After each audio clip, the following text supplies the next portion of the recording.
Oh, thank you, Alyssa. Good morning, all. It's so nice to be here with you this morning. My name is Stephanie Ertis. I'm the Associate Director at the Maryland Coalition Against Sexual Assault. And this is our first webinar for the Sexual Assault Victim Advocate Training. So as we, kind of prepare and get into these 9 live webinars, plus the access you have to other self-paced work, I really want to frame up today as an intro to working with sexual assault survivors. Many of the things we're going to talk about today are going to be talked about more in depth as we go through these 9 live webinars. So it's such a pleasure for Alyssa and I to kind of kick things off with a lot of information and kind of an outline for what the rest of these 2 weeks are going to be. So like I said, we're delighted to have you joining us for the next couple of weeks.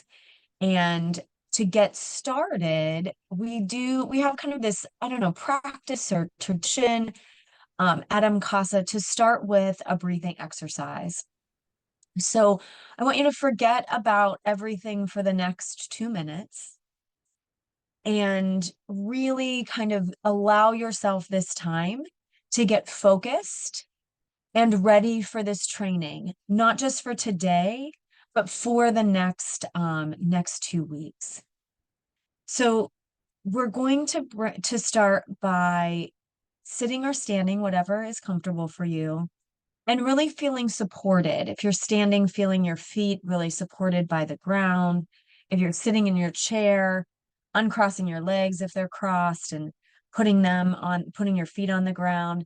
If you're sitting cross-legged on the ground, just feel the earth, feel the ground, feel your carpet, feel your chair really supporting you, and try to relax into this position.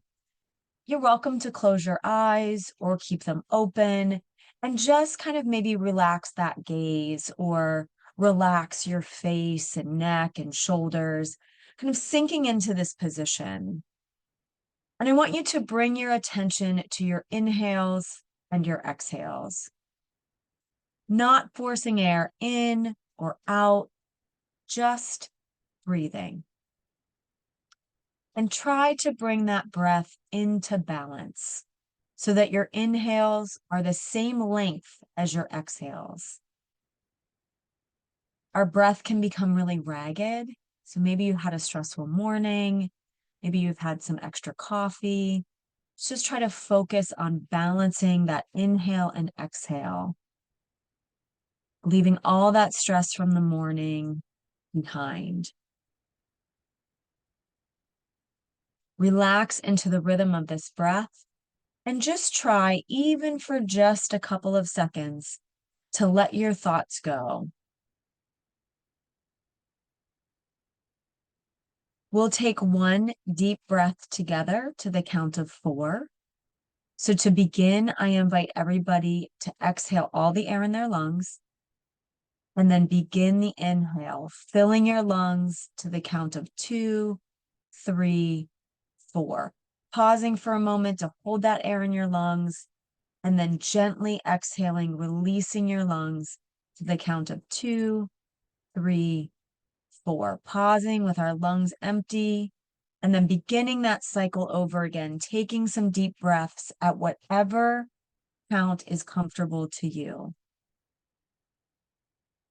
And while you're taking some of these deep breaths, I want to take this time to acknowledge the survivors that are in our training today and the survivors that we will help as advocates.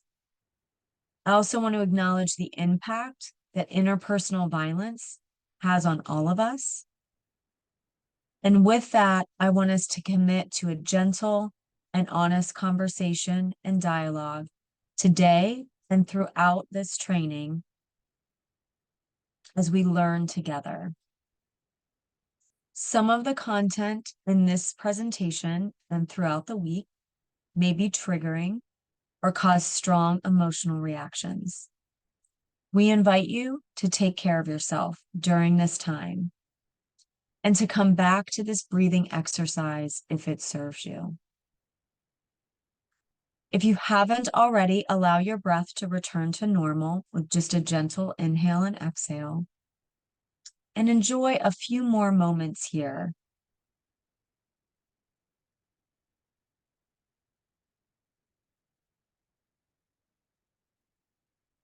When you're ready to come out of the exercise, you can wiggle your fingers and toes, bringing just some gentle movement into your body. Maybe shake your head back and forth or shrug your shoulders. Stretch your arms overhead if that feels good. And then bring all your focus and attention back to us, and we'll begin our training. So as we get started with some of our objectives, I want to begin by saying we all bring different experiences to this training. Some people maybe have been advocates for a while now, or working with sexual assault survivors for a while now. For some folks, this may be brand new for you, and we want to allow for all of that learning. So please, as you feel comfortable, share your experiences, engage in the presentation through the chat or other activities that we'll have, ask questions either during the presentation or you can send them to Alyssa and we'll get them answered for you. So we're all bringing knowledge and information. Though Alyssa and I and the other folks that will be facilitating over these next few weeks are in this role of, instructor, guide, facilitator, we're all learning together. So please keep that in mind as we go forward. So today's presentation, like I introduced, is really kind of an outline for what you're going to learn over the next 2 weeks. So if you feel a bit overwhelmed by the end of this presentation, know that we're going to dive deeper into many of these topics. So think of today as the outline to get you started. So we're going to start by defining and reviewing sexual violence, kind of putting everyone on the same page on what we're talking about when we talk about rape, sexual assault, and sexual violence. We're going to define and discuss the crisis intervention process and a trauma-informed approach. I'm going to introduce some best practices for managing difficult situations. So here we are on day one, trying to really ease some of the anxiety about helping survivors. And then we're going to build and practice crisis intervention skills. So at the end, we'll have some scenarios we're going to run through and get your ideas on how you may help the person in that situation. So with that, I'm going to turn it over to Alyssa to get us started on our sexual assault or sexual violence overview. Thank you. All right, next slide. So what is sexual violence? Sexual violence is an umbrella term for any sexual act that is committed or attempted to be committed against someone without freely given consent, or against someone who is unable to give consent or refuse. Sexual violence is all about power and control. And if we take a look at the bubbles on the slide here, each of these are different acts of sexual violence. Starting at the top, sexual abuse is when a person knowingly causes another person to engage in a non-consensual sexual act. Sexual assault, rape, or attempted rape can be committed through physical force, coercion, manipulation, blackmail, or threats. Sexual harassment can be committed through verbal, physical, or digital means. An example of verbal sexual harassment includes making belittling comments about someone's sex or gender identity. Another example can include making unwanted requests for sexual favors or unwanted sexual advances. And an example of digital sexual harassment includes sending unwanted sexually explicit content through digital means, such as email or other forms of digital means. Stalking is a pattern of behavior, so 2 or more incidences, directed at a specific person that would cause that person to reasonably fear for their safety or the safety of someone they love, or cause significant emotional distress to the person. Stalking can be direct or indirect. If it's direct, this means the stalking behaviors are committed directly against that specific person, against the survivor or victim. So these stalking behaviors may include repeatedly following someone, repeatedly watching them, calling them, messaging them. If the stalking is indirect, this is also referred to as proxy stalking. Indirect stalking is when the stalking behaviors are committed against someone who is known to the survivor or victim. So, for example, the stalking behaviors would be committed against a friend or a coworker or a family member of the survivor. And the intention is to gather more information about the survivor. Indecent exposure includes things like flashing. Degrading sexual imagery is forcing someone to watch sexually explicit material. Voyeurism is watching someone who does not know that they are being watched.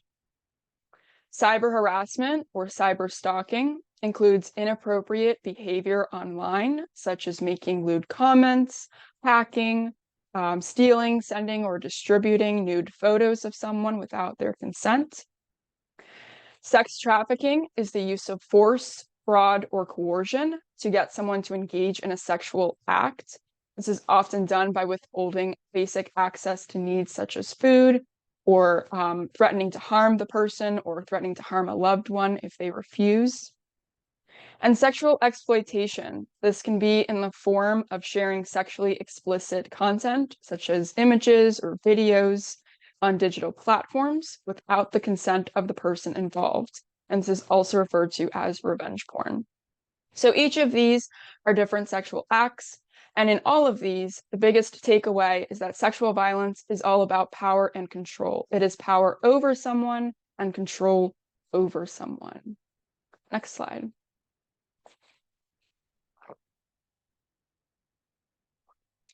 So sexual violence is common. According to the most recent National Intimate Partner and Sexual Violence Survey, the 2016-2017 report, nearly 1 in 2, or 47.6% of women in the US reported experiencing unwanted sexual contact in their lifetime. About 1 in 4, or 23.3%, of men in the US reported experiencing unwanted sexual contact in their lifetime. These numbers are similar to reports for men and women in Maryland as well, although Maryland's numbers are a little bit higher. According to the National Intimate Partner and Sexual Violence State Report for Maryland, 54.4% of Maryland women and 29.4% of Maryland men reported experiencing contact sexual violence in their lifetime. According to the 2015 US Transgender Survey, nearly 1 in 2, or 47%, of transgender people experienced sexual violence in their lifetime. Next slide. So this graph shows the percentage of reported contact sexual violence among adult women in the US by sexual orientation. And this data comes from the National Intimate Partner and Sexual Violence Survey report on victimization by sexual identity. Among adult women in the US, about 4 in 5 bisexual women, 3 in 5 lesbian women, and a little over half of all heterosexual women experienced some form of contact sexual violence in their lifetime. And in this report, contact sexual violence is defined as including rape, men who are made to penetrate someone, sexual coercion, and/or unwanted sexual contact. Additionally, this report showed that more than 1 in 4 lesbian women, almost 2 in 4 bisexual women, and over 1 in 4 heterosexual women specifically reported being raped during their lifetime. Next slide. So this graph shows the percentage of reported contact sexual violence among adult men in the US. And this data comes from the same reports as the previous slide.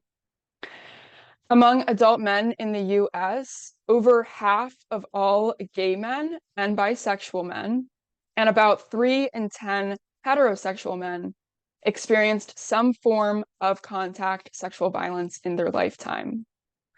And to be more specific in this report, 1 in 4 gay men, about more than 1 in 5 bisexual men, and 1 in 10 heterosexual men specifically reported being made to penetrate someone else during their lifetime. Next slide. So again, sexual violence is all about power and control. It is a power-based violence. So power over someone, not power shared. Power is the ability to influence the actions and choices of others. It can be obvious, such as in the case of a supervisor and supervisee, or it can be less apparent in the case of people with different sexual experiences. Relationships have a power imbalance when one person has the power to influence things such as money, place to live, a job, a reputation. Having power over someone can influence how comfortable someone is with saying yes or no to sex or sexual activities as well. When someone abuses power over another person, they may use verbal threats or they may use other tactics. Either way, consent is never possible if someone doesn't feel like they have a choice to refuse. Again, thinking back to the definition we started with, that sexual violence is an umbrella term for any sexual act that is committed or attempted to be committed by another person without freely given consent, or when someone is unable to give consent or refuse. So the wheel on the slide here shows different tactics that a person may use to obtain power and maintain control over another person. Some of these tactics may include shaming someone for being sexually assaulted. You may have heard this as victim blaming. Another tactic is denying that the sexual assault happened, or making light of it, or saying, oh, it's not a big deal. Another tactic includes grooming, so intentionally seeking out someone who may be vulnerable to sexual violence, trying to fill a gap or a void in their life, trying to build that trust with that person just to sexually assault them. Another tactic can be name-calling someone, making them feel guilty for not participating in a sexual activity, manipulating them or intimidating them. We also have financial or economic abuse, which you'll learn more about towards the end of the week. But to briefly touch on this, financial abuse can include preventing someone from working or making them have an allowance or controlling how much access they have to money. It can also include demanding sexual activities in exchange for financial support. Technology abuse includes demanding or controlling or monitoring someone's electronic devices or online activities. Coercion, threats, and intimidation, so making and carrying out threats to cause physical harm, or making threats to cause harm to someone close to the victim or survivor. And lastly, spiritual and cultural abuse. So using someone's beliefs to justify the violence against them. So we see here, each of these tactics on the slide are different ways that someone can obtain power and maintain control over another person. Next slide. All right. So now that we've talked about what sexual violence is, we're going to discuss what a crisis is. So a crisis is an acute emotional upset arising from developmental, situational, or social sources, and resulting in a temporary inability to cope by means of one's usual problem-solving devices. So to break this down a little bit, developmental crises occur because of normal things that would happen in the lifespan across everyone's lives, right? It could happen to all humans, it's common. things like moving or changing jobs, potentially graduating from school, or maybe having a baby or retiring. These are things that can happen to anyone, right? And some of these, they don't sound like they could be a crisis. They sound like they could potentially be happy moments, right? But some of these could also potentially overload our nervous systems and put us into a state where we're unable to cope with our normal problem-solving devices.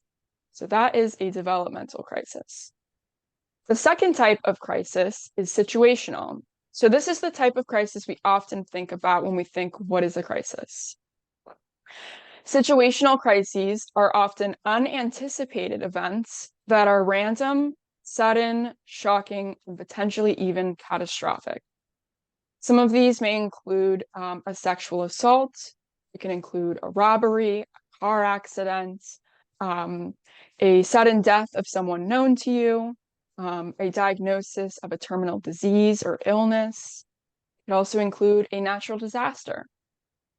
And lastly, sociocultural crises occur when situations or events arise out of cultural values and social structures and are directly related to gender, race, age, class, and sexual orientation. For example, seeing a massive increase in hotline calls and overall services for survivors during the resurgence of the Me Too movement. This could have caused collective trauma and crisis for survivors. Next slide.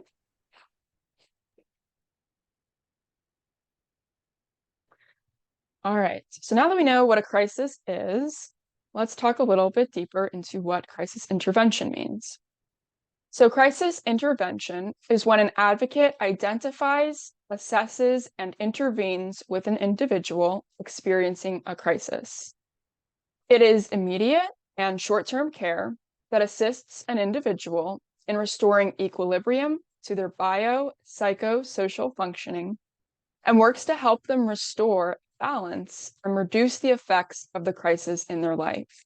I want to note here that although crisis intervention is something that happens in the immediate, right after the crisis, and it's short term, the skills that you'll build with the survivor during the crisis intervention process are things that the survivor can take with them and use anytime they are in a state of unable to cope with their normal problem-solving devices. So if they're ever re-experiencing memories of the trauma or crisis, they can use these skills in that way as well.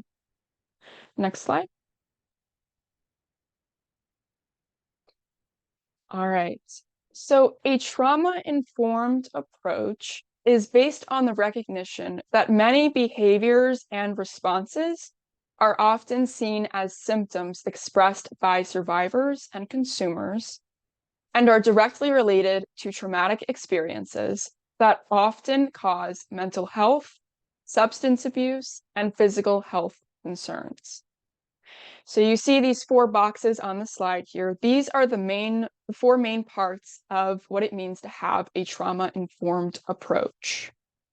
So if we take a look at the first one here, a trauma-informed approach means realizing the widespread impact of trauma and understanding potential paths for recovery. It's also recognizing the signs and symptoms of trauma in clients, families, staff, and others who may be involved with the system. It also includes responding by fully integrating knowledge about trauma into policies, procedures, and practices. And lastly, it's actively resisting re-traumatization. So any policies, practices, or procedures that claim to be trauma-informed will have all 4 of these components of the trauma-informed approach. Next slide.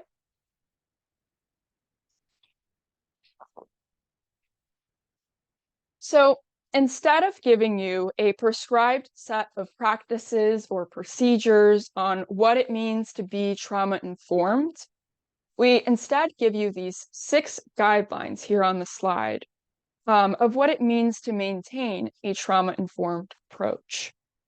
And a way to think about this is that you're building your trauma-informed toolbox. Each day of this training series and for the rest of your career as an advocate. You're building your trauma-informed toolbox with these different skills and actions and responses that you'll use when you interact with survivors.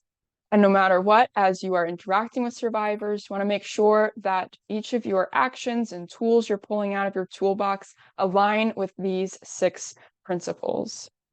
So to break these down a little bit, safety, this is when you're asking, is the thing that you're doing or the thing that you're helping the survivor with creating a safe physical and emotional environment for the survivor? How can you promote safety for the survivor? Are there ongoing safety concerns that you need to think about or that need to be addressed?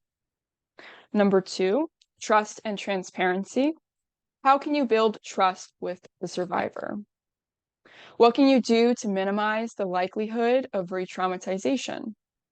How can you provide accurate information on the next steps or options available to the survivor? And what can you do to ensure that the survivor understands these options are available to them? How can you help the survivor understand what's currently happening, what will happen next, and what options they have to decide what they want to happen next? Number 3, peer support. So how are you showing that you're working with the survivor and not for someone else? How are you ensuring that the survivor knows you're not trying to influence their decisions or make decisions for them? Are you demonstrating collaboration and empathy in this process? Are you connecting the survivor with the resources that they believe they need and not the ones that you think they need? Number 4, empowerment, voice, and choice. So is this interaction between you and the survivor positive? Are you offering hope?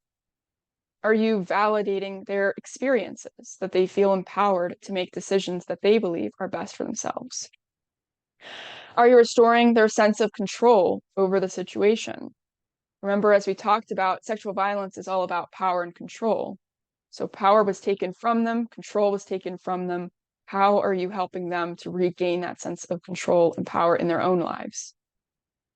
And lastly, cultural and historical relevance. Are we as advocates recognizing the historical and cultural trauma that the survivor may be experiencing?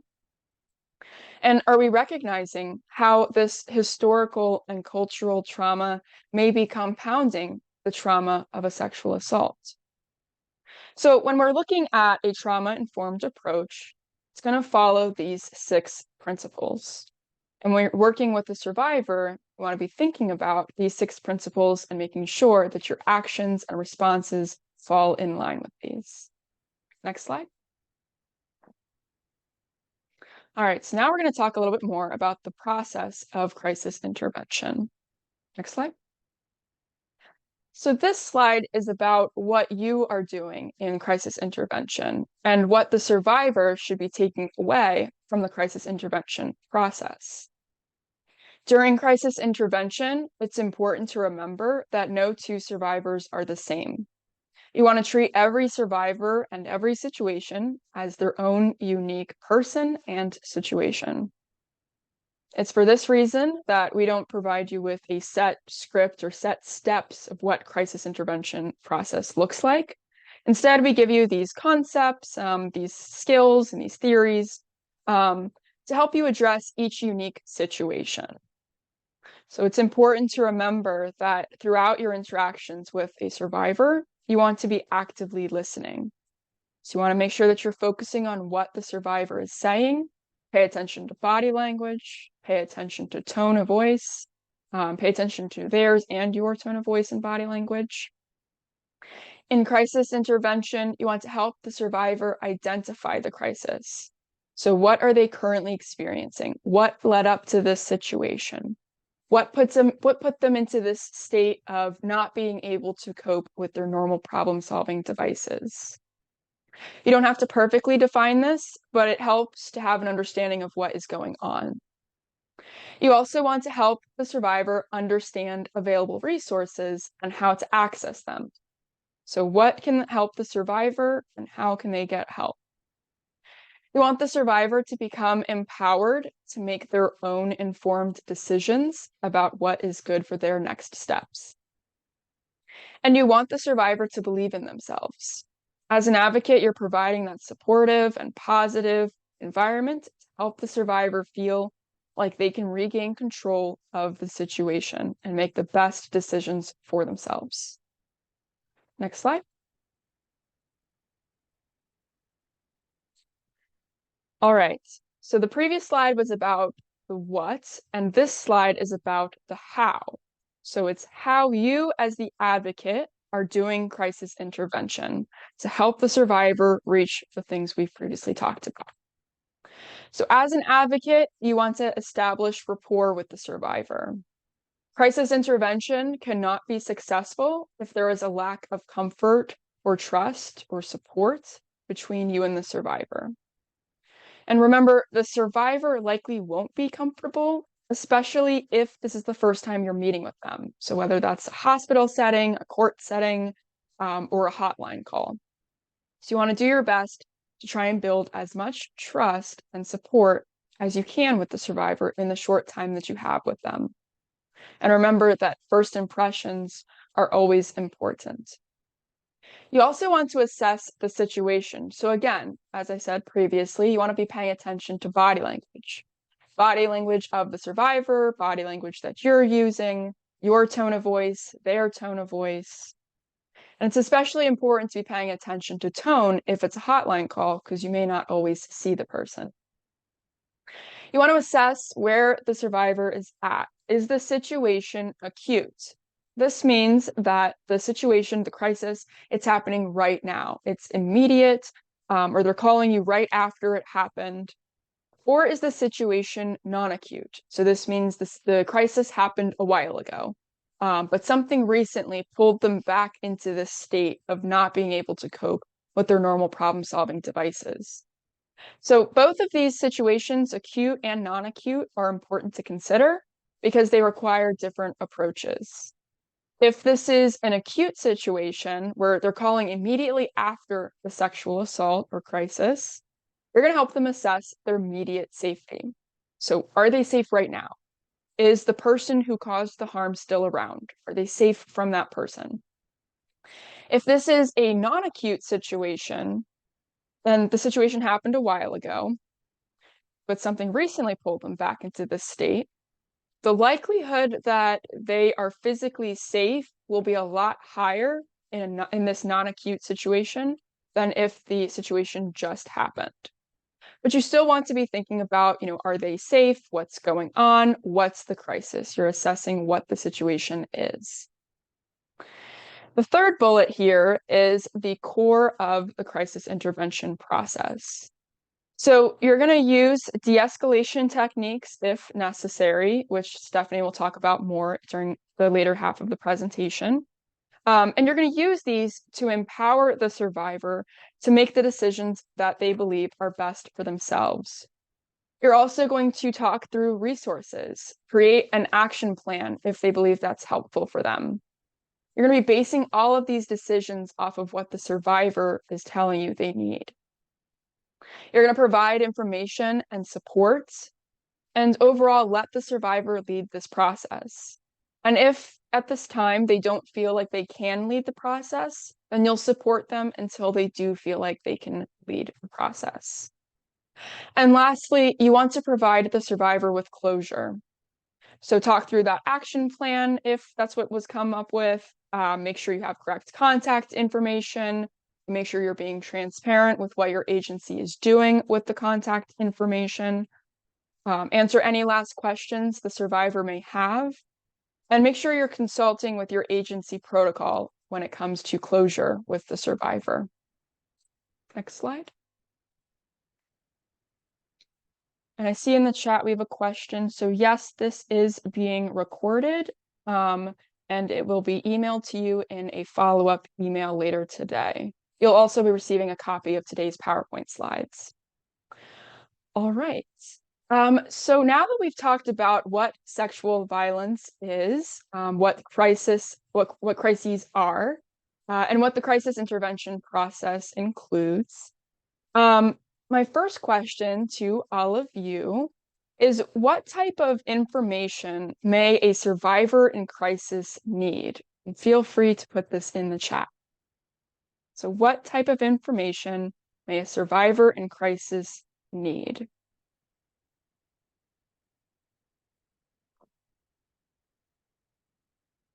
So I'm seeing phone numbers for resources. Yep.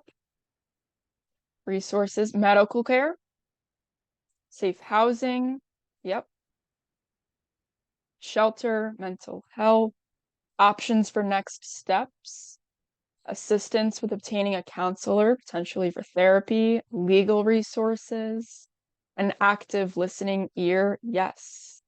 Travel support, potentially relocation support, understanding that they are cared for, basic needs such as water, food, or a blanket, empathy, validation, just knowing someone is there, childcare, yep, housing and transportation, where and how to report if desired, yes, religious information and shelter, knowing someone is there that they can trust and that they feel heard, stabilizing them to be while they're in crisis, and potential financial resources. Yes, these are all really great. So my next question is, what community referrals may a survivor in crisis need?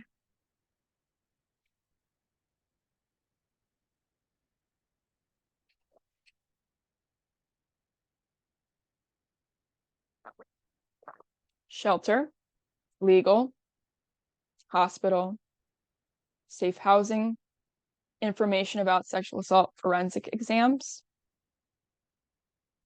So the question is, what community referrals may survivors in crisis need? It's like, so resources that don't involve police. Yep. Justice Center resources, relocation information, counseling, housing, a safe house.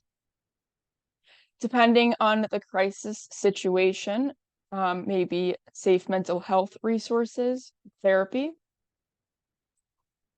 food and clothing closets, legal aid, rental assistance, banking or financial information.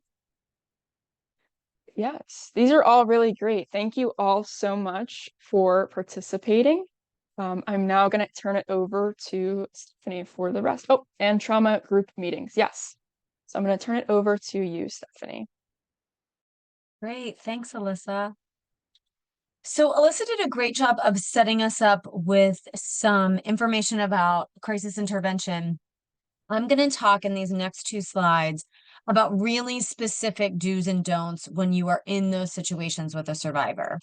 So some of these we've kind of already touched on in Alyssa's presentation, but I want to really re-emphasize them in what to do in this situation. So your role is to provide empathetic support to the survivor. Alyssa talked about listening actively. Listening is a huge, important part of this process of crisis intervention. Using open-ended and grounding questions. So not asking them the short yes or no questions. There are other people involved in the crisis intervention process that may be asking those types of questions, but that is not your role. So you want those questions to be open-ended. So a great question to ask is, are you safe? Do you feel safer? How can I make you feel safer? How can I make you feel safer is the better way to say that. Do you feel safe is a really yes and no question. And maybe that's a good question at the time.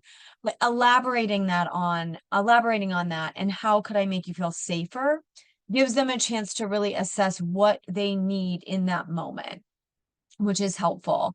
Grounding questions, and we're going to have in a couple of slides a whole slide on grounding. So I'll wait to talk about those then. Paraphrasing and asking clarifying questions is also a part of the process. Oftentimes, and you will learn about the neurobiology of trauma, oftentimes survivors have a hard time putting the pieces together around their sexual assault. It's the way the brain reacts to someone that is threatened or in a violent situation. So you may have to ask them some clarifying questions to fully understand what they are trying to tell you. And just be comfortable doing that. Maybe mimic back to them some of the things they have told you to make sure that you're understanding things fully. This is important over the phone because you can't see them. That might be a shorter conversation. So if you're doing phone or chat advocacy, like through the computer, like text messaging or chat, it may be important, even more important, to ask these types of questions and to paraphrase for the survivor. Be comfortable with silence. That can be really challenging for folks. So it's good to practice that even in your everyday. We like to fill the void. So be comfortable with silence and letting the survivor process for a few moments before jumping to the next thing. Assess for safety and practice cultural humility. Assessing for safety, we talk about this several times throughout this presentation. You can literally just ask, is the person in a safe place? Are you able to talk comfortably in the space you're at? Do you feel safe? How can I make you feel safer? Those are all things that you can easily ask to assess someone's safety. Recognize the client's strength, independence, and ability to make decisions. The whole process of crisis intervention involves empowering the survivor. And so recognizing these things about the survivor helps us to guide them to empowerment and not tell them what to do. There's a big difference between those two things. To close any crisis intervention, you're going to define and talk about any next steps you may have developed during that intervention. You're going to go over an action plan if there is one, and provide appropriate referrals based on the survivor's decisions. So maybe your action after the intervention is to provide their contact information internally to a counselor. So you're going to make sure you're reiterating that at the end of that intervention. And we'll talk about that a little bit later on as well. We also, because we have do's, we also have some don'ts when you are doing crisis intervention. So these are important things to keep in mind and what you should not be doing during that process. So our first don't is no victim blaming. So not asking victim blaming questions, not piling guilt onto the survivor. Victim blaming questions are usually who, what, where, why questions. Why were you going there? Particularly the why questions. Why were you dressed like that? Why did you drink that much? We're not asking any of those questions. And we feel so strongly about that. We also made another bullet point that said, do not ask survivors why questions. You don't need to know all of the information about an assault to connect that survivor to resources, to help them understand what's available to them. You don't always need to know that. You need to know about your resources, and then they can decide when they have that information what's going to be best for them. So disclosing too much personal information, there are circumstances where you may disclose a little personal information, but you do not have to do that. That's not your role as an advocate. That's at your own comfort level. I'll give you an example here. So, inevitably, if I was with a survivor for a long time, like in court or a hospital situation, sometimes we'd end up like talking about our pets, or we'd end up talking about our favorite TV shows. That kind of low-level personal information could help build rapport. It can also be distracting to a survivor, so make sure you're reading that situation really well on how much personal information you're disclosing. And if you are a survivor of sexual assault or rape yourself, you do not have to disclose that information. This is not about your incident. This is about that survivor's incident. So that you want to make sure that you're comfortable with what you're talking about with the survivor, and you're keeping that personal information at a level, revealing that at a level that feels comfortable to you and comfortable to the survivor. This is not a time to diagnose someone. So crisis intervention is not a diagnostic time. Even if you have the education, training, and skills to do that, we're not diagnosing people as advocates. We're not diagnosing people during crisis intervention. Tell the survivor that you understand their situation. As an advocate working with sexual assault survivors, there are going to be similarities. And you want to make sure that you're not taking away the survivor's uniqueness of this situation for them. This is hopefully their only situation that involves sexual assault, but that's not always the case. Um, so we want to make sure that we're letting them experience the situation, and we're not saying that we understand and we know what's happening and we know how they feel, because we don't actually know those things. Even if we have a lot of experience or some similar experiences in our own life, we want to reserve from saying that. We want to ask questions that are off topic. There is a caveat here. So if you are working with a survivor for like a long period of time, if you do hospital advocacy, you might be with a survivor for 3, 4, 5 hours. That's a long time. If you are going to court with a survivor, this could be a survivor you've been working with for 4 months, 6 months, 12 months, or longer. So you may know them a little bit. So there may be times where you're creating a little small talk, talking about pets, talking about the weather, if they're a student asking how their semester's going. So make sure that those questions that are off topic are still designed to bring comfort and rapport and trustworthiness to the survivor, and not to distract from the intervention that is going on at that moment. So you don't want to focus too much on reporting. If the survivor wants to report, you want to make sure you know how to tell them to do that and what resources they'll need to do that. But you don't want to focus solely on that during the intervention process. There's lots of other things a survivor might need out of that process: connection to mental health, safety planning, some of those things that you just talked about in the last couple of slides. You don't want to take the survivor's reaction too personally. They might be really upset. They might be really shy. They might be really angry. That's about the situation that happened to them, the incident, the sexual assault that happened to them. That's not necessarily about you. So try to keep that in scope. And you don't want to overwhelm the survivor with unnecessary information. So it is a bit of an art to figure out how much information you're giving the survivor and at what pace you're giving that, to make sure that you're not overwhelming them. So these are a couple of things to consider when you are in a situation of crisis intervention. So let's talk about what's on everyone's mind. Let's talk about managing the difficult situations in crisis intervention. So you will have difficult situations, um, inevitably, and they're going to be difficult for different reasons.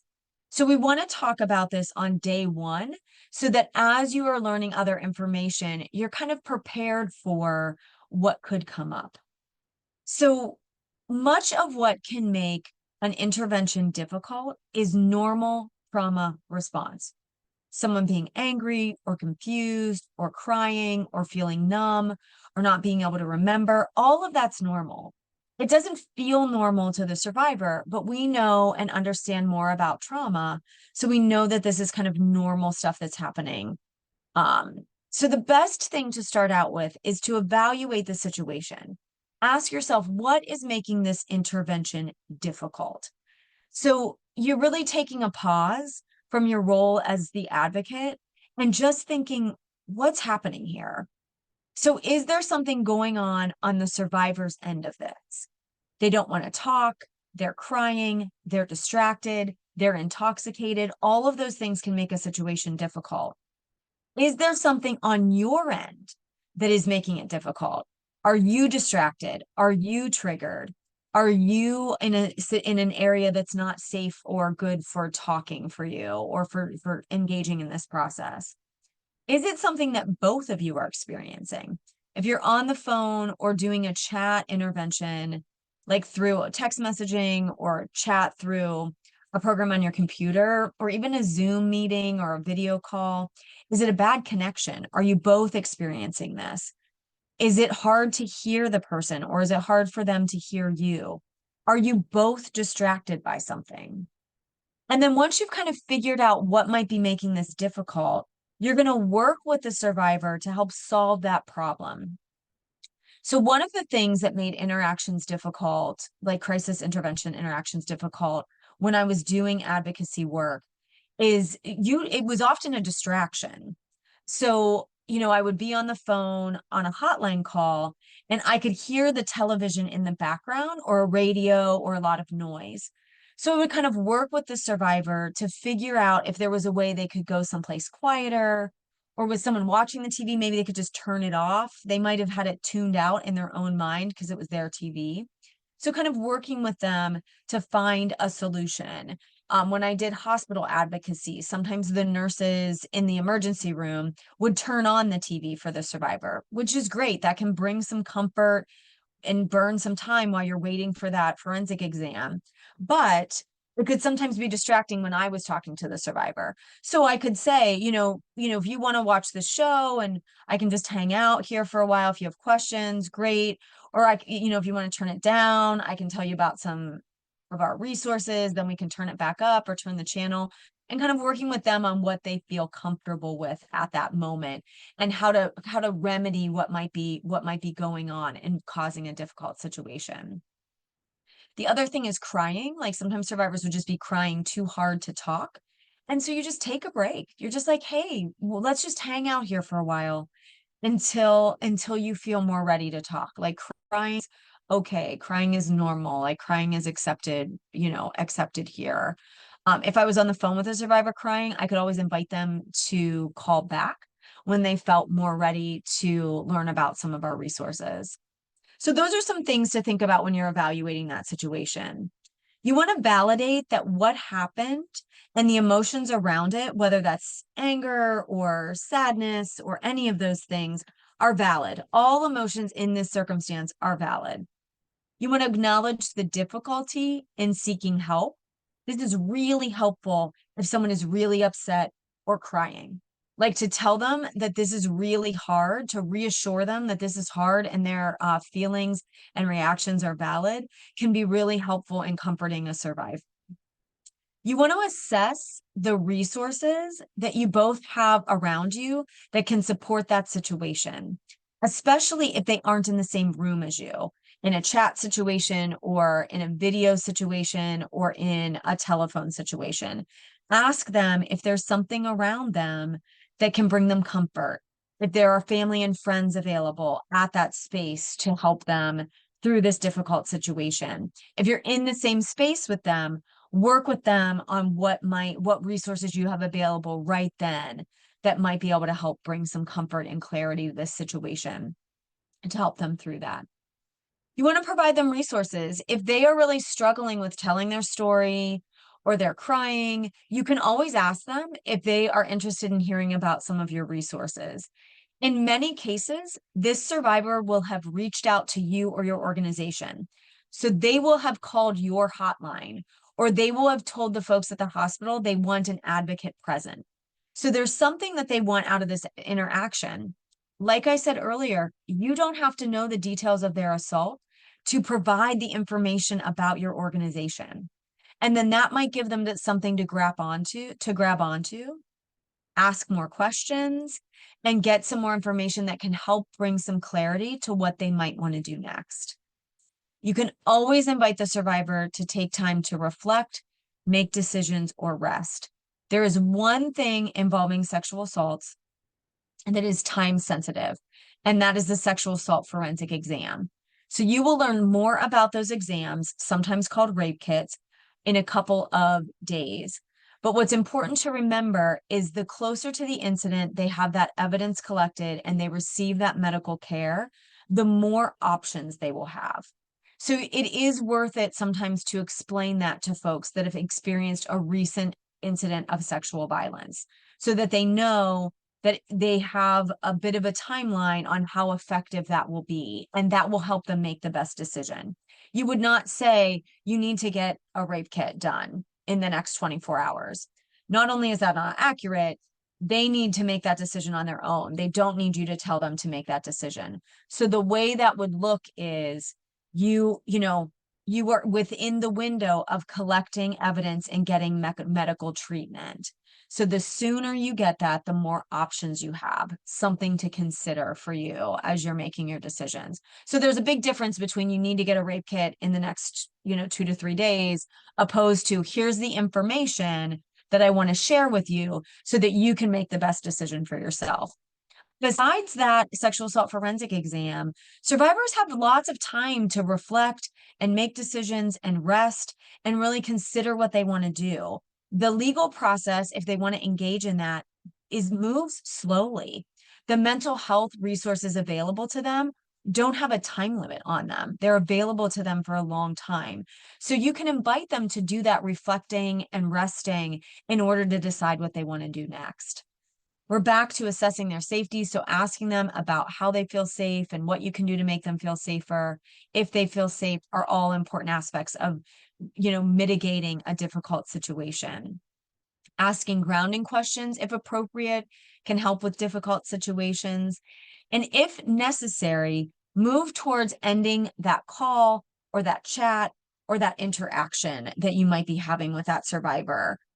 If it's just not helpful for that person, you can always invite them to call back, invite them to come back to your office, invite them to engage with you and get the resources you have available to them when they feel more comfortable. All of you will have agency protocol around this. So ask your supervisors or your agencies, or if you are the executive director or the lead of an agency, you can develop your own protocol for how you want folks to move towards ending a crisis intervention interaction so that it's best for the staff and the volunteers that you're working with and yourself, and also the survivor. So I really want to emphasize, and you're going to hear this for the next 2 weeks, and if you remember nothing else from this training, it's important to remember that our role as advocates is to focus on empowerment. We are focusing on that survivor and their needs. So keep that in mind as we go through these trainings and talk about these difficult advocacy situations. I do want to end this slide by saying not all of your intervention activities are going to be difficult. You might think that this is going to be really, really hard, and sometimes it is. I don't want to minimize that. But there are plenty of phone calls or interactions, counseling sessions that are going to be really progressive and not necessarily going to be difficult. You're going to really be able to provide the survivor what they need to make the best decisions for themselves. So I promised you we would talk about grounding. So I want to do that. Grounding is a technique that brings yourself or someone else into the present moment through physical and mental stimuli. And I have 3 different kind of grounding techniques and questions I'm going to walk you through. These techniques are not new, but during the pandemic, they've become more widely discussed. So as we move through the pandemic, as we've hit our post-pandemic time, hopefully, this has really been kind of discussed in relation to grounding, self-care. It's gotten all wound into that. There are many, many ways to ground yourself or to help someone else ground. But I want to start by saying when it comes to grounding during a crisis, don't be fancy. Use simple, easy to relate to, and understandable techniques. So if you love pranayama, if you're an expert in alternate nostril breathing or Kundalini yoga, I get it. I like those things too. But crisis intervention is not the time to bring out those techniques. And if you don't know any of those words that I just used, don't worry. Grounding is simple. It's not as hard as you think. And you're probably already using some of these techniques in your everyday life. So before we get into the specifics regarding grounding, I want to also say that grounding will not work if that is not what the survivor needs. So address the problem they're having at that moment. Don't use grounding as a distraction or something to keep yourself busy or feeling useful. So for example, you can't ground someone who isn't in a safe place. So they first need to get to a safe place. You need to help them find out how to get to a safe place. This is not the point to talk about, this is not the time to talk about, breathing techniques or counting backwards from 100. They need to get safe before they can bring their nervous system down. This is a good point in the discussion for us to talk about the difference between real and perceived physical threat. So your body, because of the way your mind works during a crisis situation, can be triggered to send you back to that same unsafe situation, even if your current moment you aren't unsafe. So an example might be if someone's at home with an unsafe person, this is a real physical threat and they could be very in imminent danger. So this is not the time for grounding. However, if they're in a courtroom with that person months or a year later, that person is unlikely to be able to physically hurt them, but their brain is going to register that danger and it's going to tell the body that it's in immediate physical danger. This might be a good time for grounding because this grounding could bring a person back into their physical reality in the courtroom and help them understand that they are not, that their brain is registering it as danger, but they aren't in danger. And so grounding them into that moment in time in that safer place could be really helpful use for grounding. I will also point out that in a courtroom, they are in danger of an emotional or a mental attack or outburst that could be really harmful. And grounding can help with that kind of physical and mental safety. So let's talk specifically about some of the ways to help ground a survivor. These techniques may also help yourself in stressful situations. So feel free to use them and practice them on yourself when you're experiencing a challenging or emotional situation. All of these things are designed to bring someone back into the present moment. It's to help the mind and body focus on what's happening right now, not what happened in the past that was dangerous or what could happen in the future that might be dangerous or make them feel unsafe. So we're first going to talk about breathing techniques. This is probably the simplest and fastest way to ground someone or yourself. So you focus on your inhales and your exhales, taking deep breaths, trying to make those inhales and exhales the same length. All of that we did at the beginning of this session, and it's designed to calm your central nervous system. You don't have to tell your central nervous system to calm down. If you are taking these deep, even breaths, it will just automatically start to calm down.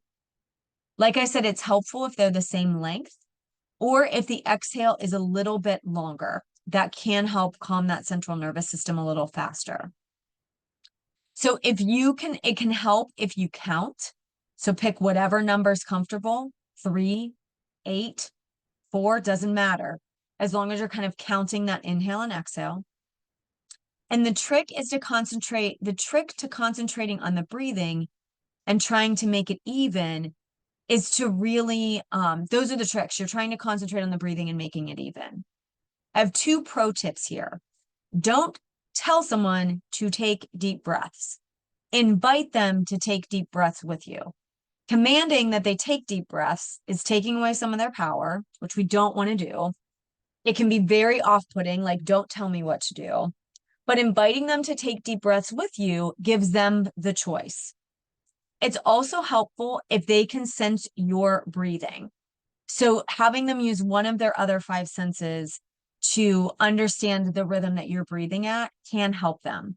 So for example, if you're in person with them, they might be able to see you breathing. So you can inhale and kind of expand your chest. You can see me doing it in the video. Exhale, bringing your arms or your kind of chest in, kind of exaggerating that movement can help them mimic that and start to breathe with you. Same thing in person or on the phone. Have them hear you breathe. Inhale, make a sound when you inhale, make a sound when you exhale. That can help them start to get into your rhythm and take those deep breaths. It can also help to pretend you're exhaling through a straw. I don't know why, but that can help slow the exhale, and you can tell them to exhale like they're exhaling through a straw, and that will also help the central nervous system. The next technique is physical grounding, and this is really focused on connecting your body to where you are in this moment. So this grounding is what you most often see in TVs and movies. So if you've ever seen a TV show or a movie where someone gets activated, they get triggered, they're having a large emotional response to something, what do? They go into the bathroom, they splash cold water on their face, they run cold water or warm water on their hands. This is them trying to ground themselves, bringing their body and their sensations back into that moment. There's a great grounding scene in the movie Die Hard, if anyone's ever seen it, where the main character takes off his shoes and squishes his toes into the carpet. This is physical grounding, bringing him into the moment after a long flight, helping the central nervous system understand where it is in time. So you can ask them to put both feet on the floor and feel the ground for support, just like that example from Die Hard. You can ask them to observe and describe the space around them. They can hold something that brings them comfort. And so they're getting comfort from holding a pillow or a blanket or a stuffed animal. You can ask them if they need some physical grounding, if they need a drink. This takes them out of that moment in their head where they may feel unsafe and has them think about what their physical body needs. Do I need a drink? Do I want a drink? That can, and then a drink can help bring them into their physical body. Running warm or cold water over their hands and face, moving, stretching, standing up, sitting around. Sometimes that can help too, that physical grounding. So mental grounding brings your thoughts back into the present, much like physical grounding brings your body back into the present. So our brains are amazing and we can be very creative, and they do a lot of amazing things to protect us.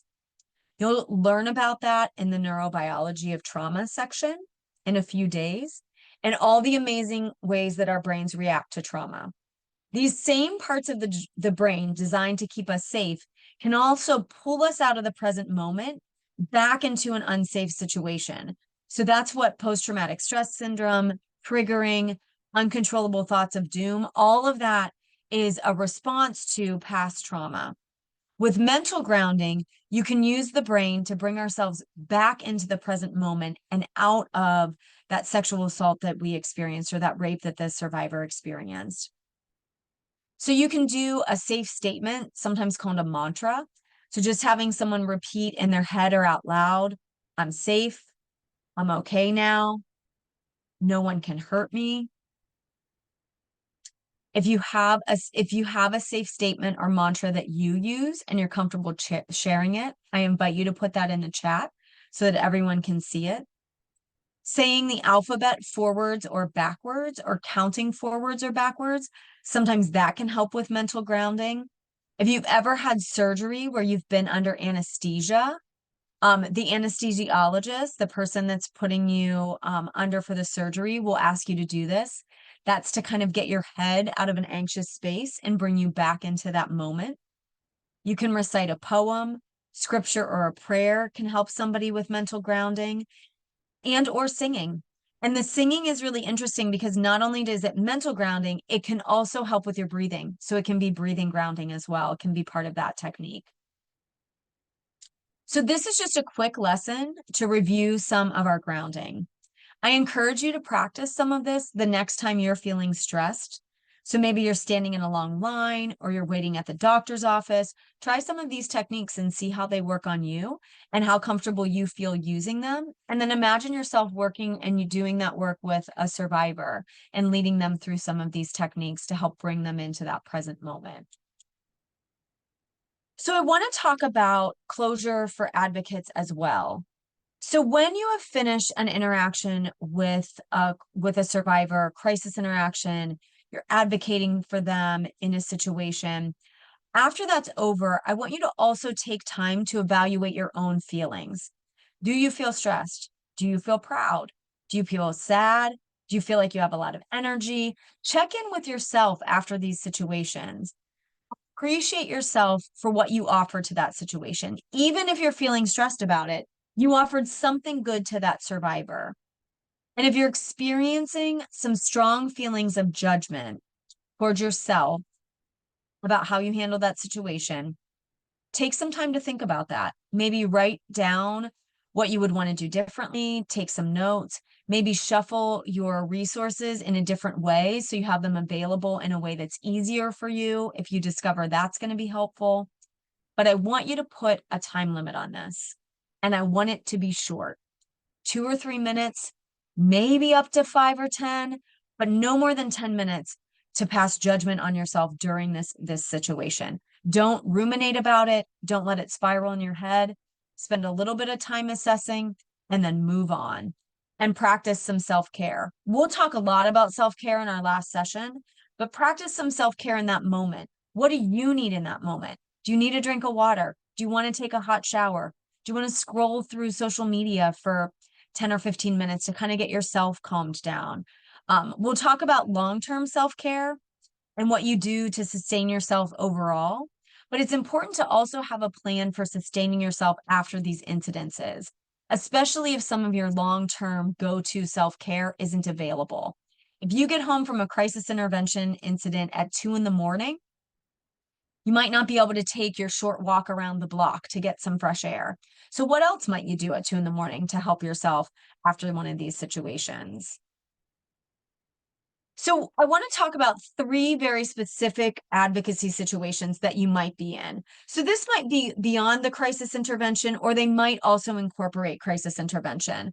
So the 3 big ones that we talk about it's going to be hotline advocacy, which could also include chat or text advocacy, advocacy in person or at a hospital, and legal advocacy. So the first one we're going to talk about is going to be hotline advocacy or chat line advocacy or text advocacy. So this is working with a survivor on a call. They have called or contacted your agency. So one of the things you really want to do is assess their safety. You're not going to be able to see them if you're on a chat or a call. So make sure you're asking those safety questions pretty early on in the conversation so that you know that they're in a safe place. And if they're not, talk to them about how they can get in a safe place and talk to you. You want to listen to their story. You don't need the whole story. You don't need to even understand all the story. Just let them talk about why they called you. Provide them resources about your organization. Don't overwhelm them, but give them some of that information. Answer their questions. Review information at the end of the call or the text chat, and invite the survivor to call back. Even if the survivor was not upset, I always invited them to contact our hotline again. We're always here for you. We were 24/7. Please call us back when you need us. Just to kind of end the conversation up this high note. This hotline call, text chat, or video call is about empowering the survivor with information. So you're really helping them understand what's available to them so they can make the best decision for themselves. So hospital accompaniment or meeting someone in person for an exam or an emergency has another set of kind of things to consider when you're doing that in-person advocacy. So we're going to talk more about this specific situation in the future involving the sexual assault response team. But what you need to keep in mind is as the advocate, your main focus is the survivor's needs. Of all the people that might be involved in a hospital or in-person situation involving medical staff, you are the only person there that is just there for the survivor. You're not investigating. You're not examining. You're not offering your opinions to law enforcement or hospital staff. You're just there to assist the survivor. Now, that does not mean that the police officer that's there or the forensic nurse that's there or the other folks are not also focused on the survivor. They certainly are. And they're also there to offer support and guidance to the survivor as well. But they all have other jobs. And you'll learn about some of those other jobs. Your job is a survivor. So if any of you saw the Barbie movie where Ken was like, my job is beach. As an advocate, your job is survivor. So you want to provide information and answer questions for that survivor about what's happening. The forensic nurse examiner is a great resource to provide specific info and to info on the medical procedures, on what's happening, on what resources are available. So you are really partners with this forensic nurse in answering these questions. And oftentimes they're the better person to answer the question. So you can just direct the question towards them. They're also there, as I said, to assist the survivor. First, with medical treatment. Forensic exams have gotten a bad rap that they're only about collecting evidence. That's not true. They're about medical treatment, and that's where the nurse is going to focus. They're also about collecting evidence. So if the survivor wants that, they're going to collect evidence as well. Once on the scene, The forensic nurse examiner is really the kind of the person in charge. They're kind of directing what's happening. So you're taking your cues from them, and they're there to support the survivor as well, like I said. You are going to assist with immediate needs that the survivor might need, particularly right after the exam. Do they need transportation, shelter, clothing, referrals to services? What did they need? You're the person that's helping take care of that survivor kind of right after the exam, during, before, during, and after the exam. What does your organizations provide? Make sure you understand that. Where can you get help, or where can you refer them if you don't have what they need? You're ensuring that the survivor is not billed for the sexual assault forensic exam. So sometimes this comes afterwards, but these are offered by the state. They will not be billed or have their insurance billed. You're addressing other injuries or safety concerns the survivor might have, and you're developing a plan for following up with the survivor. This might be specific protocol from your agency. Your agency is likely to have a list of guidelines or rules related to going through a forensic exam process with a survivor. And so for some agencies, I've heard them say things like, we contact you within 36 hours. We're going to have a counselor reach out to you if you want. We're just going to follow up with a phone call or an email, or, get you scheduled for a visit in our office. All of those things are possible. So check with your agency on what's really important to them as you are going through this process. They're going to have some specifics. This is just an overview. So let's talk a little bit about, to finish that up, let's talk a little bit about legal advocacy. So this is kind of unique in the sense that it often takes place several days or several months or maybe a year or so after the incident. So legal advocates work with survivors to educate them on their legal options and help them navigate the legal process. And they're not lawyers, so they're actually not really talking about what the survivor can do legally. They're more talking about how to get connected to the process, how to get connected to those lawyers and those legal experts that are going to be able to help them, give them the information to help them make the best decision for themselves. So if you are in a situation where you're working with someone on legal advocacy, you're providing emotional support and safety planning. You may be assisting them in a courtroom, in civil court or criminal court. So you may attend hearings with them or court proceedings to support them. You may explain legal terms and support survivors through the steps of the legal process, being interviewed, signing paperwork, like some of those steps. So not practicing as a lawyer and telling them what their legal rights are, but helping them understand the terms and the courts and that whole process. You're providing survivors with information so that they can make an informed choice. And it's important for legal advocates to know the history of the justice system and its biases and that impact on survivors. That will be part of your legal advocacy. This is a really specialized advocacy. And the main difference is the legal system is really a long process.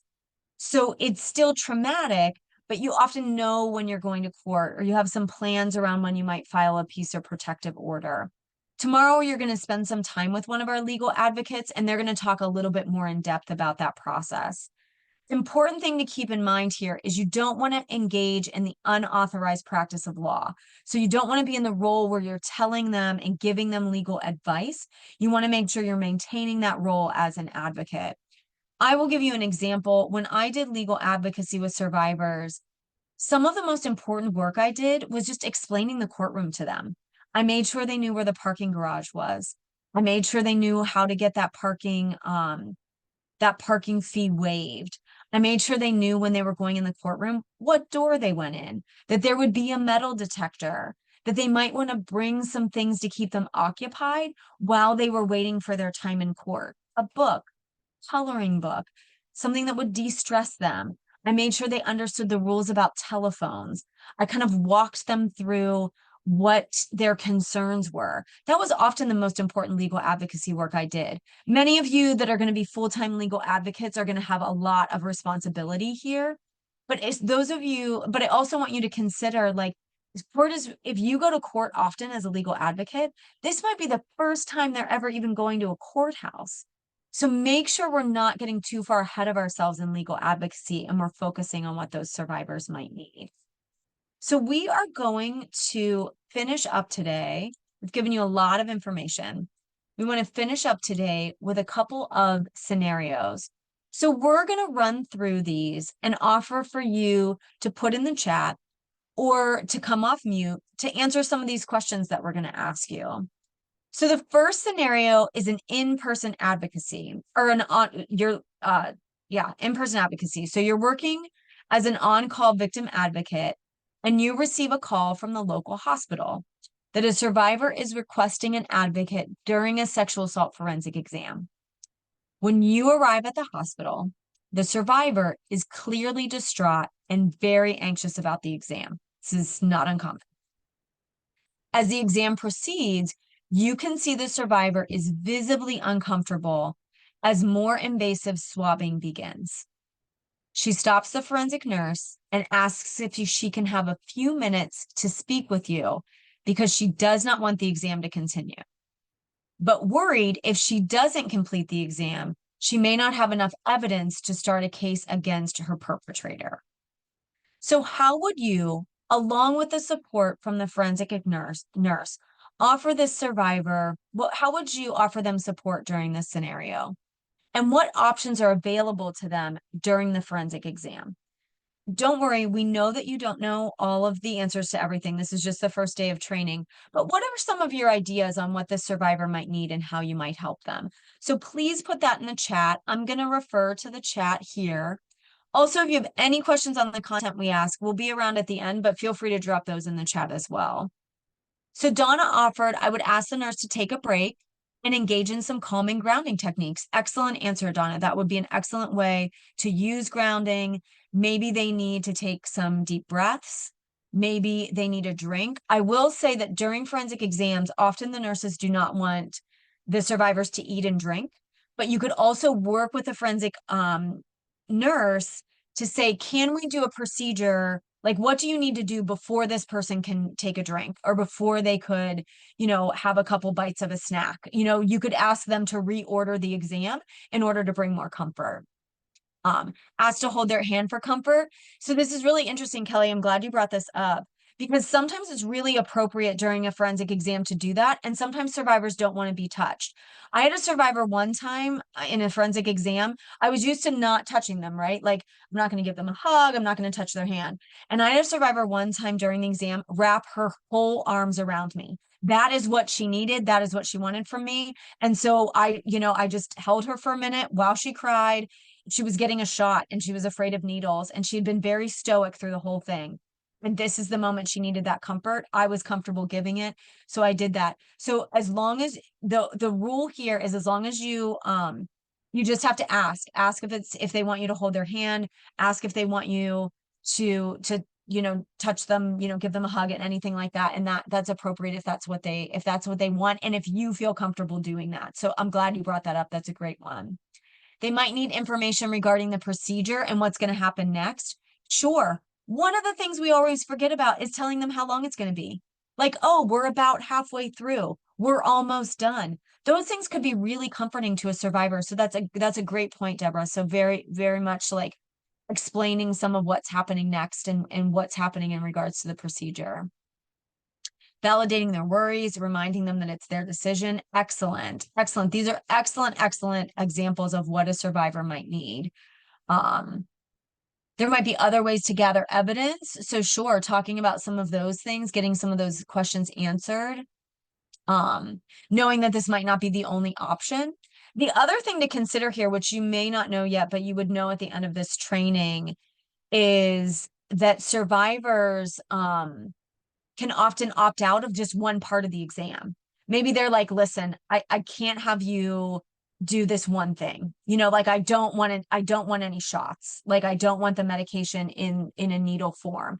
And then they just pass up on that information. Or maybe they're like, I can't have you take pictures of me for the exam. I'm just not comfortable with that because that's part of the exam sometimes. Absolutely. Those are things that they might even be able to opt out of. explaining to the victim that she does not have to continue. And they might have enough evidence talking about some of that. Very good. Um, if she would prefer me leave or a friend or someone else come in, excellent. Um, if she wants to play music or have headphones in, excellent. All very good, very good things. I will say in all the hospital advocacy I did hospital advocacy for 10 years. I never had a survivor that wanted me in the room with them. I always waited in the waiting room. I was there until the forensic nurse was ready to like start this swabbing and the picture taking and all of that invasive stuff. And then I came in at the end when they were, when they were done with all that invasive stuff. But there doesn't need to be a bunch of people in that room. It can just be the forensic nurse and that person. Excellent. Oh, these are fantastic answers. So there are more in the chat. So I will invite you all to look more into that. Alyssa, did you see anything that you wanted to offer up in the chat too before we go on to the next one? Um, I think I think you covered it. These are all really great examples. So yeah, I would definitely recommend reading what other people do. Looks like someone says they used to carry a stuffed animal in their bag and would offer that with some deep breathing techniques. So another great response. Right. Excellent. So I know we only have a few more minutes left, so we'll do this last one really quickly. If you were on a hotline, and you receive a call from John, who identifies as a cisgender gay man, and John is calling because he's been experiencing harassment from his roommate, who identifies as a female. John tells you that this roommate recently assaulted him. He tells you that his roommate has always made remarks about how she wishes John was straight because she was so attracted to him. And one night, as John is walking to the bedroom after a shower, his roommate grabs his towel off of him and gropes him.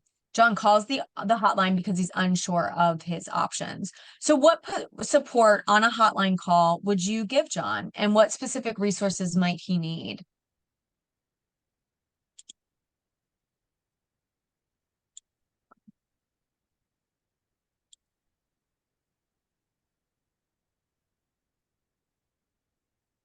So anything that you would offer John, thank him for calling, acknowledging that this isn't easy, validating feelings. This can be particularly supportive for the LGBTQ community, because sometimes they have felt that these spaces like hotlines aren't for them.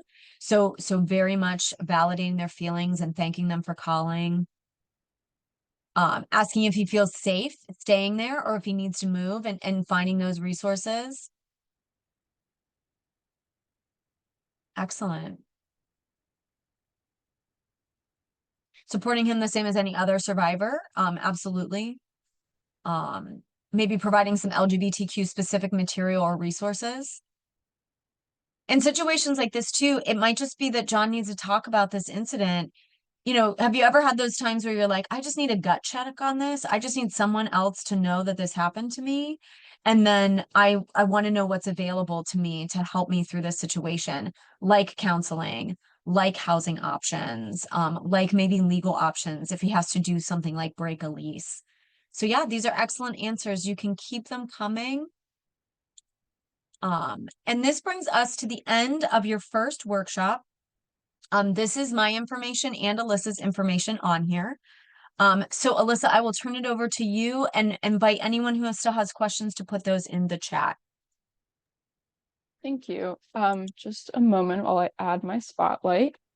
So I have just a moment. There we go. So I just posted the anonymous evaluation link into the chat. Again, we greatly appreciate all feedback as we are constantly striving to improve. Additionally, if you're seeking a certificate of attendance or certificate for CEU credits, you must complete the evaluation form. Upon submitting the evaluation form, you'll see a box at the top of your web page containing a link. And if you click on that link, you'll be able to access the certificate request form. You can expect to receive your certificate in 3 to 4 weeks by email. And if you have any questions, feel free to email me.